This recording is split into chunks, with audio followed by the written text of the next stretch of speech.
तो नमस्कार दोस्तों, कैसे हैं आप सभी। आशा करते हैं कि आप सभी स्वस्थ होंगे और मस्त होंगे। दोस्तों आज की इस वीडियो में हम आपको बताएंगे कि हमारे पास है एक वीवो का Y30 फ़ोन और इसमें प्रॉब्लम है phone temperature too low, charging stoppage.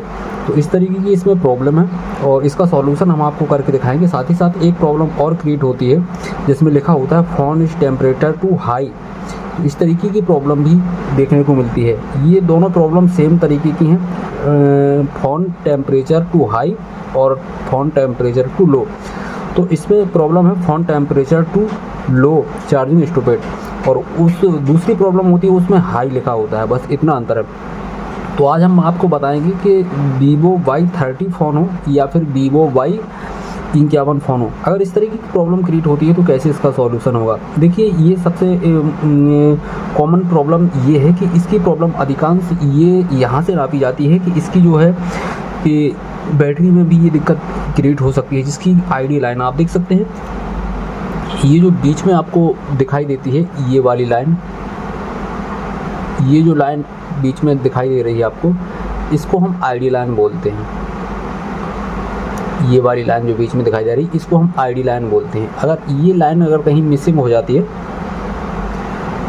ये वाली लाइन, तो भी ये प्रॉब्लम क्रिएट होती हुई दिखाई देती है फ़ोन में। ठीक है, कई बार ये प्रॉब्लम इस वाले मदरबोर्ड से भी हो जाती है, यानी कि ये मदरबोर्ड नहीं है, चार्जिंग सीसी प्लेट है। तो ये प्लेट अगर आपकी ख़राब है तो भी इससे ये प्रॉब्लम क्रिएट होती है। तो अधिकांश ये वाली प्रॉब्लम ना इसी बोर्ड से क्रिएट होती हुई देखी गई है। फिलहाल में अभी हम आपको बताएंगे कि ये प्रॉब्लम कहाँ से क्रिएट हुई है और कैसे इसका सॉल्यूशन होगा। ठीक है, तो ये बताना चाहेंगे कि वीवो का Y30 फ़ोन हो, यानी कि Y30 फ़ोन हो, या फिर वीवो का Y51 फ़ोन हो। ठीक है, और इसमें प्रॉब्लम इसी तरीके से सॉल्व करनी है। तो चलिए, सबसे पहले हम चार्जर को बाहर निकाल लेते हैं। प्रॉब्लम देख सकते हैं कि सेम वॉइस दिखाई दे रही है, phone temperature too low charging stop.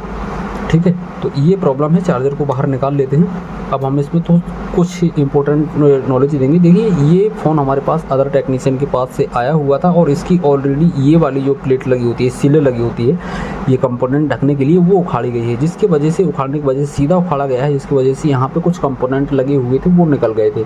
इसके बाद इसमें क्रिएट हो गई थी नॉट चार्जिंग की प्रॉब्लम, यानी कि कोई भी चार्जिंग सिंबल नहीं शो कर रहा था। और इसमें पहले जो प्रॉब्लम अभी दिखाई दे रही है वही प्रॉब्लम थी, बैटरी टेम्परेचर टू लो वाली। लेकिन ये जो प्लेट निकाली गई है इसके बाद इसमें नोट चार्जिंग की प्रॉब्लम क्रिएट हो गई थी। इसके बाद हमने एक जंपर लगाया है, ये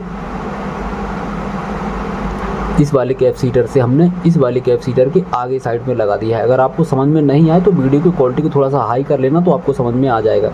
ठीक है, तो ये इसके बाद इसकी चार्जिंग शो करना तो स्टार्ट हो गया है, लेकिन इसमें वही जो ऑलरेडी प्रॉब्लम थी, बैटरी टेम्परेचर टू लो। तो इसकी प्रॉब्लम देखिए कहाँ से क्रिएट होती है, कई बार आपके मदरबोर्ड से भी क्रिएट होती है। तो अगर आपके मदरबोर्ड से प्रॉब्लम क्रिएट है तो ये कैसे पता चलेगा, ये हम आपको बता देते हैं। सबसे पहले आपको चेक करने के लिए कि आपके मदरबोर्ड में प्रॉब्लम है कि बैटरी में प्रॉब्लम है कि इसमें प्रॉब्लम, तीन जगह से ही ये प्रॉब्लम क्रिएट होती है। एक तो मदरबोर्ड, दूसरा आपकी बैटरी और तीसरा आपकी चार्जिंग सीसी। ठीक है, तो मदरबोर्ड में प्रॉब्लम है कि नहीं, इसको जानने के लिए इस बैटरी कनेक्टर को बाहर निकालेंगे। बैटरी कनेक्टर को बाहर निकालने के लिए, बैटरी कनेक्टर को बाहर निकालने के बाद ये जो इसमें आईडी वाली लाइन दिखाई दे रही है, ये बीच वाली और ये वाली बीच वाली, ये दोनों को चेक करना है। यहाँ पे सप्लाई मिल रही है कि नहीं, वोल्टेज आ रहा है कि नहीं। यहाँ पे वोल्टेज अगर नापेंगे तो यहाँ पे 1200 से 1600 के बीच में वोल्टेज आपको मिलना चाहिए। तो चलिए, हमने मल्टीमीटर को ले लिया है और मल्टीमीटर हमारा डीसी की 200 रेंज पे सेट है। थोड़ा सा वीडियो को जूम आउट करेंगे ताकि आपको अच्छे से समझ में आ जाए। और तो ये पहले सबसे पहले यही फाइंड करना है कि आपके बोर्ड में प्रॉब्लम है कि मदरबोर्ड में प्रॉब्लम है। बोर्ड में प्रॉब्लम है कि कहाँ प्रॉब्लम है। तो यहाँ पे वोल्टेज को देखेंगे तो यहाँ पे देख सकते हैं कि वोल्टेज हमारा 1648 वोल्टेज मिल रहा है। ठीक है, और यहाँ भी आपको इतना ही मिलेगा। ठीक है, तो इसका मतलब है कि यहाँ पे अगर आईडी लाइन मिल रही है आपकी, और ये BSI लाइन बोलते हैं, तो आईडी BSI एक ही होता है। जो कीपैड मोबाइल होता है उसमें BSI बोल देते हैं और इसमें आईडी बोलते हैं। तो अगर ये वाली लाइन आपकी सही है तो आपके मदरबोर्ड में कोई भी प्रॉब्लम नहीं है, मदरबोर्ड में छेड़खानी करने की आवश्यकता नहीं है अगर ये प्रॉब्लम है। अब बात आती है आपके फ़ोन में बैटरी से भी प्रॉब्लम क्रिएट हो जाती है। तो कई बार बैटरी को हम निकाल के देखते हैं, तो बैटरी को हमने यहाँ पे लूजिंग देखा था हल्का सा, यहाँ पे देखिए हमने जंपर लगा दिया है।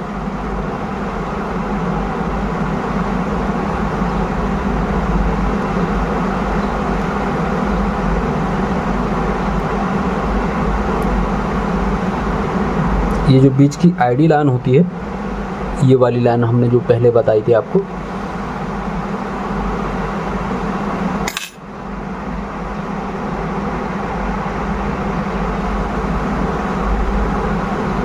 देखिए ये वाली लाइन जो गई हुई है, ये वाली लाइन यहाँ पे बीच में हमने स्क्रैच किया, स्क्रैच करने के बाद बीच में इसको सोल्ड कर दिया, तो ये वाली आईडी लाइन भी क्लियर हो चुकी है।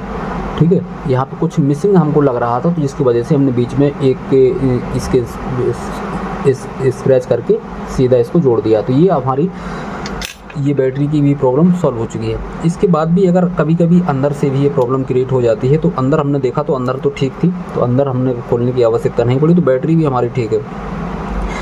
तो बैटरी को हमने दूसरे फ़ोन में भी चेक किया तो बैटरी हमारी ठीक है। ठीक है, तो अब मदरबोर्ड में भी प्रॉब्लम नहीं है और बैटरी में भी प्रॉब्लम नहीं है। ठीक है, दो चीज़ें हमने चेक कर ली।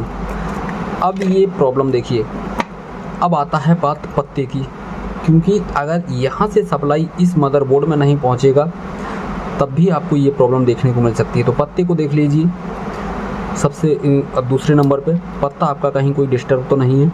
देखिए सारे के सारे पॉइंट आपके चमकने चाहिए, साफ दिखाई देने चाहिए, कोई भी दिक्कत समस्या नहीं होनी चाहिए।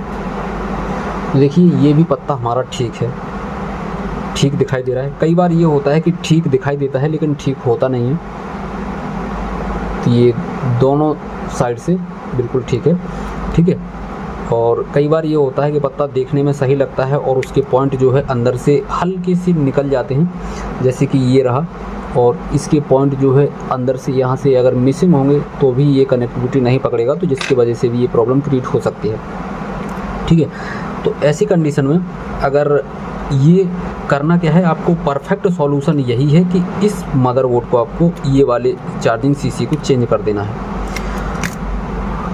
देखिए आपका अगर ये भी फ्लैक्स पत्ता भी ठीक है, फ्लैक्स पत्ता आपका सही है, मदरबोर्ड भी सही है, बैटरी भी सही है, जब तीनों चीज़ सही है तो आपको ये वाला चेंज कर देना है, आपकी 101% प्रॉब्लम सॉल्व हो जाएगी ये वाली चार्जिंग सीसी को। लेकिन इस वीडियो में हम आपको बताएंगे कि इसको चेंज नहीं करना पड़ेगा। फिलहाल में हमने इस पर काम किया है, इसको देखा है अच्छे से, 1-2 घंटे के बाद हमने जानकारी की है, तो हमें पता चला कि इसका सॉल्यूशन हो सकता है, इसको चेंज करने की आवश्यकता फ़िलहाल में नहीं पड़ेगी। तो क्या करना होगा, देखिए यहाँ पे आपको एक रजिस्टर दिखाई दे रहा होगा,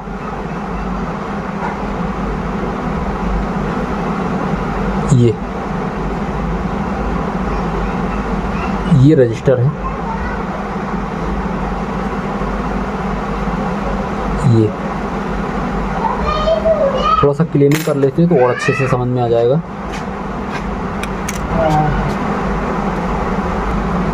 तो पहले हम इस चार्जिंग सीसी प्लेट की क्लीनिंग कर लेते हैं, फिर इसके बाद आपको अच्छे से समझाएंगे और इसका सॉल्यूशन भी क्या है वो करके दिखाएंगे।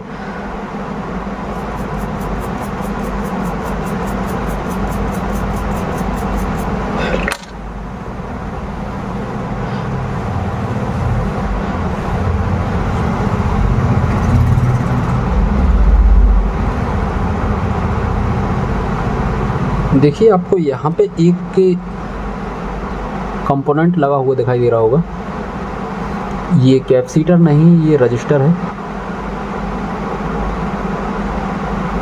नहीं सॉरी कैपेसिटर ही है। ये कैपेसिटर पे आपको इस साइड से जंपर लेना है, इस साइड से एक जंपर लेना है यहाँ से। चलिए हम जंपर ले लेते हैं, और ये जंपर आपको इसी प्लेट में लगाना है, यहाँ पे नहीं लगाना है बैटरी के।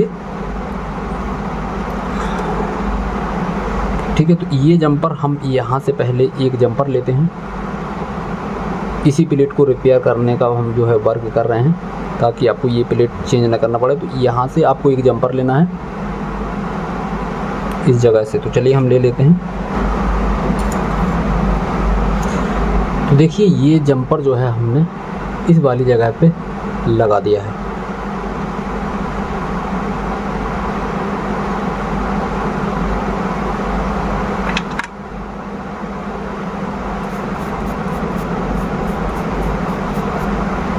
ये जो हमने कैपेसिटर अभी आपको दिखाया था, ये जंपर हमने उसी कैपेसिटर पे लगा दिया, देख सकते हैं आप।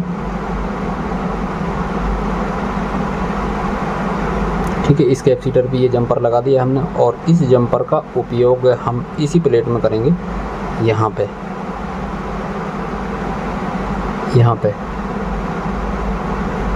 तो इस साइड से आप देखेंगे, इस साइड से अगर हम पलट के देखें इसको, तो देखिए यहाँ पे आपको कुछ बिंदु दिखाई दे रहे होंगे।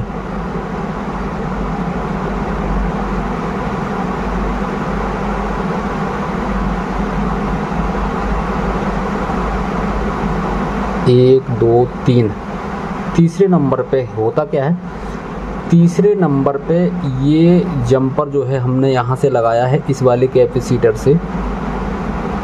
ये जंपर तीसरे नंबर पे दिखाई देता है। ये जो 3 बिंदु दिखाई दे रही हैं,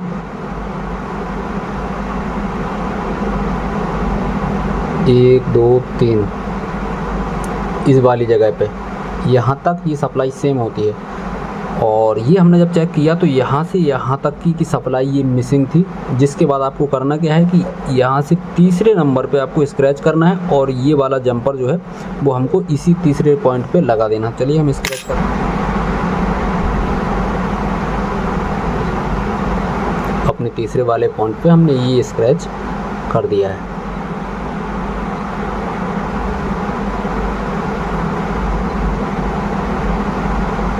यहाँ पे हमको करना क्या है कि सोल्डिंग करनी है पहले, इसके बाद जंपर लगाना। तो देखिए कुछ इस तरीके से हमने ये जंपर लगा दिया है। इसको प्लेट को थोड़ा सा इस तरीके से पलट लेते हैं। अब हम आपको डिटेल में दिखाते हैं। देखिए यहाँ पे जो पॉइंट दिखाई दे रहे थे, यहाँ पे जो पॉइंट दिखाई दे रहे थे जो हमने बताया था आपको कि तीसरे नंबर पे हमको जंपर लगाना है, तो वो देखिए ये हमने तीसरे नंबर पे ये जंपर लगा दिया है। ठीक है,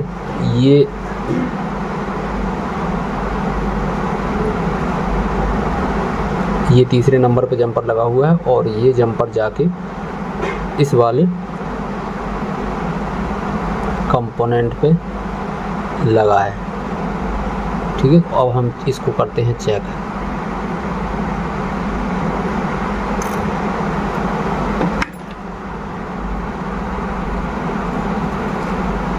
तो ये जो है ना, हमने पीसीबी प्लेट को जो है रिपेयर करके दिखाया है।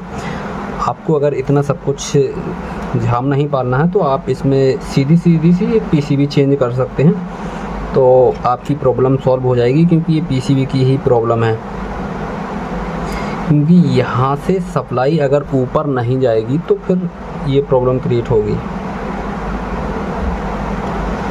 तो यहाँ से सप्लाई ऊपर नहीं जा रही थी, हमारा ये भी सही था। तो ये कई बार वाटर डैमेज होने की वजह से ये प्रॉब्लम क्रिएट हो जाती है कि सप्लाई आगे नहीं हो रही है या कोई भी समस्या हो, तो इसके वजह से ये प्रॉब्लम। तो चलिए अभी हम इसको चेक कर लेते हैं। तो ये हमने लगा दिया है, बैटरी को भी लगा देते हैं और चार्जिंग को एक बार चेक कर लेते हैं। दोस्तों अगर इस वीडियो में हमारी प्रॉब्लम का सॉल्यूशन होता है तो वीडियो को लाइक करते हुए चैनल को सब्सक्राइब जरूर कर लेना। देखिए ये हमने लगा दिया है चार्जर, और चार्जर लगाने के बाद चार्जिंग शो करने लगा है। और देखते हैं कि यह वही सिंबल आता है कि नहीं। तो देखिए वो प्रॉब्लम जो थी हमारी वो सॉल्व हो चुकी है। तो दोस्तों ये पीसीबी प्लेट की ही प्रॉब्लम थी, तो जो कि पीसीबी प्लेट चार्जिंग वाली थी, अब वो सॉल्व हो चुकी है। दोस्तों इसी तरह की वीडियो देखने के लिए चैनल को सब्सक्राइब करें। मिलते हैं अगली वीडियो में, जब तक के लिए नमस्कार।